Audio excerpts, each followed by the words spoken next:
En línea desde Washington, con Jesús Esquivel. Bueno, Jesús Esquivel, nuestro colega y corresponsal de la revista Proceso en Washington, ha seguido como pocos el caso Chihuahua. Jesús Esquivel, junto con Nazam Ahmed, publicó un reportaje especial en The New York Times, un reportaje sumamente importante que colocó los principales ejes de lo que en Chihuahua está pasando con esta investigación que trasciende a Chihuahua y por mucho. Y bueno, pues estamos siguiendo de cerca con tu propia investigación continua de este y otros temas, Jesús, lo que está ocurriendo precisamente con el caso del exgobernador de Chihuahua. Buenos días, bienvenido, un abrazo. Carmen, buenos días. Pues vamos a decirlo como es. No está ocurriendo absolutamente nada de lo que quisiera la gente del estado de Chihuahua después de ver el saqueo que hiciera César Duarte durante sus 6 años de mandato. Y esto lo digo porque pues la Embajada de México en Washington confirmó a Proceso, Carmen, que el día 2 y 4 de este mes de mayo recibió por parte de la Procuraduría General de la República 2 pedidos de arresto con fines de extradición que debe entregar la oficina jurídica de la sede diplomática de nuestro país en la capital de los Estados Unidos al Departamento de Estado en los próximos días, una vez que termine de traducirla y ordenarla jurídicamente. Pero ¿por qué digo que no ha pasado nada? Porque, bueno, ya 7 peticiones de arresto con fines de extradición tiene en su poder el Departamento de Estado.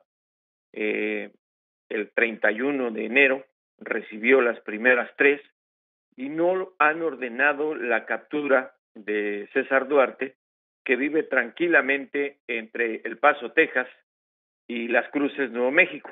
Y es que, como ha explicado ya también la PGR a través de varios funcionarios, el encargado de presionar al gobierno de Estados Unidos para que le exija al Departamento de Justicia que entregue la petición a una corte federal es nada menos y nada más que el eterno aprendiz de canciller Luis Videgaray, que hasta donde tenemos entendido, Carmen, no ha hablado del tema personalmente en el Departamento de Estado.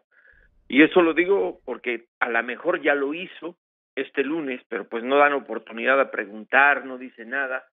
En la primera reunión que sostuvo con Mike Pompeo, el nuevo secretario de Estado, dudo que el tema haya salido, porque creo que, y conociendo los expedientes de este caso, Carmen, creo que sería altamente negativo para la campaña presidencial de José Antonio Meade y para el propio gobierno de Enrique Peña Nieto, que en estos momentos, antes de los comicios del 1 de julio, se capturara y se entregara a Duarte al gobierno mexicano. Lo veo muy improbable, pero la verdad es irónico, es incluso hasta ofensivo para los mexicanos y más para los ciudadanos de Chihuahua, que con tantas peticiones de arresto con fines de extradición en contra de Duarte, este hombre siga viviendo tranquilamente cerca de la frontera con el estado de Chihuahua. Es muy lamentable lo que está ocurriendo por falta de decisión del gobierno mexicano de presionar al Departamento de Estado y pedirle que cumpla lo que establece el acuerdo binacional de extradición. El gobierno de Estados Unidos, ¿perdón? Nada, que me quedé con la frase que usaste, falta de decisión del gobierno mexicano. ¿Será que es falta de decisión u otra cosa? Pues yo creo que es falta de decisión y también, pues, o querer que no suceda. Sí, temor a las represalias que pueda conllevar este asunto. Y digo que uno de los implicados en este caso, no implicado jurídicamente, pero lo que tendría que estar haciendo algo es el eterno aprendiz de canciller. La mayoría de los delitos que se cometieron de saqueo, corrupción, y ponle el nombre que quieras en el gobierno de Duarte, ocurrieron cuando Videgaray era el secretario de Hacienda, como fue el asunto del dinero desviado para la Secretaría de Educación del Estado de Chihuahua y que se envió a las arcas del Partido Revolucionario Institucional. Hay una falta de voluntad tremenda por parte de Videgaray para hablar del asunto. E incluso yo tengo confirmado que la propia oficina jurídica de la embajada lo único que hace es como si fuera mensajero.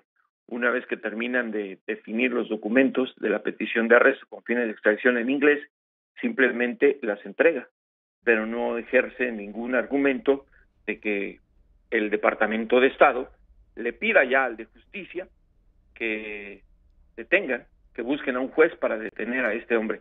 Tampoco sabemos cuál es su estatus migratorio, porque eso es información que no da a conocer el gobierno de Estados Unidos. Duarte está solicitando la residencia permanente en los Estados Unidos porque una de sus hijas tiene más de 21 años y nació en los Estados Unidos. Esperemos por lo menos que le hayan cancelado ese proceso. Está acusado de 11 delitos en México y el Departamento de Estado, al recibir que ya tiene 7 en su poder de las 9 que ya llegaron a Washington, peticiones de arresto, debería, por naturaleza, informar al Departamento de Seguridad Interior que Duarte está acusado de delitos en México y que es fugitivo de la justicia. Ni más ni menos, Jesús, pues está este tema ahí en los términos que tú dices. Y bueno, déjame cambiar rápidamente de tema porque también es importante ver qué es lo que desde Washington se puede informar sobre el TLC. Estamos, se supone ya que en horas decisivas han puesto casi un ultimátum, o se apuran o no haber aprobación en el Congreso estadounidense, en pocas palabras. Sí, ayer lo platicábamos, lo que publicaba The Washington Post. El plazo es el 17 de mayo para que los tiempos legislativos, por lo menos de este Congreso dominado por los republicanos, de pie a una posible aprobación de lo que lleguen a negociar los tres países, si es que hay un acuerdo. Yo esta mañana hice unas consultas y tengo entendido que se mantiene pues esta falta de compromisos, porque Estados Unidos no cede, México tampoco y Canadá por ende. Entonces está muy difícil, Carmen. Se ve poco probable que puedan pues evitar que venza el plazo para que el Congreso Federal de los Estados Unidos pueda legislar conforme a los estatutos de sus propias leyes en materia comercial. Faltan 6 días, Carmen, para el día 17 de mayo, y no quiere decir que ese día a las 11:59 de la noche envíen al Capitolio lo que hayan determinado. Los comités y subcomités legislativos tienen que tener pues el acuerdo con tiempo para poder procesarlos en los subcomités, comités y posteriormente en las cámaras, en los plenos de las cámaras, y determinar qué hacer con ello. Está complicado, Carmen, la verdad, no sé tú cómo lo veas, pero si hubiera ya avances, creo que los estaríamos conociendo, pero son muy cautos los negociadores de los tres países para hablar sobre el asunto. Nos dicen estamos avanzando porque saben que los efectos económicos en los tres países serían muy malos si dijeran estamos atorados o no podemos resolver las diferencias. Pero vamos a ver qué ocurre. Faltan 6 días, se ve, por lo menos hasta ahorita, complicado el que puedan evitar que se venza el plazo de las leyes comerciales en Estados Unidos. Pues estaremos al pendiente. Algo estará pasando en la materia porque los analistas en estas últimas horas están atribuyendo la reactivación del peso mexicano, la revaloración del peso mexicano que se dio en la jornada de ayer, precisamente a la expectativa de que hayan podido destrabar alguno de los puntos más difíciles, y la postura de Canadá, que fue más positiva también en las últimas horas. Bueno, pues eso los especialistas lo están identificando como algo que reactivó el valor del peso frente al dólar, entre otras cosas. Así que el tema central, dice Ildefonso Guajardo, el secretario de Economía, son las reglas de origen, y eso es muy complejo. Eso fue lo que ha declarado, son de las cosas que ha declarado el secretario mexicano. Desde el día de ayer se mencionaba que el tema de las reglas de origen es lo que está bloqueando el que se puedan comprometer a algo antes de la fecha límite. E incluso el periódico de Washington Post y después de Wall Street Journal decía, si resuelven el tema de las reglas de origen, que parece difícil porque Estados Unidos no quiere ceder, los otros asuntos que se están negociando se resolverían en cuestión de horas.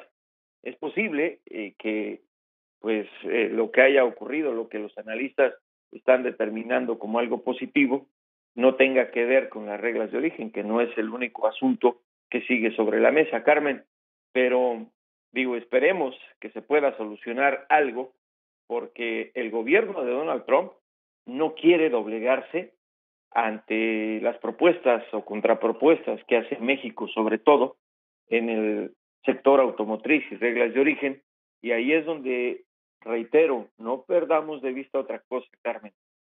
Aún cuando se logre un compromiso, la amenaza de Donald Trump sigue vigente, y sobre todo sigue vigente por fines electorales. Ha dicho que si no le gusta el resultado de la renegociación, sacaría a Estados Unidos del acuerdo comercial.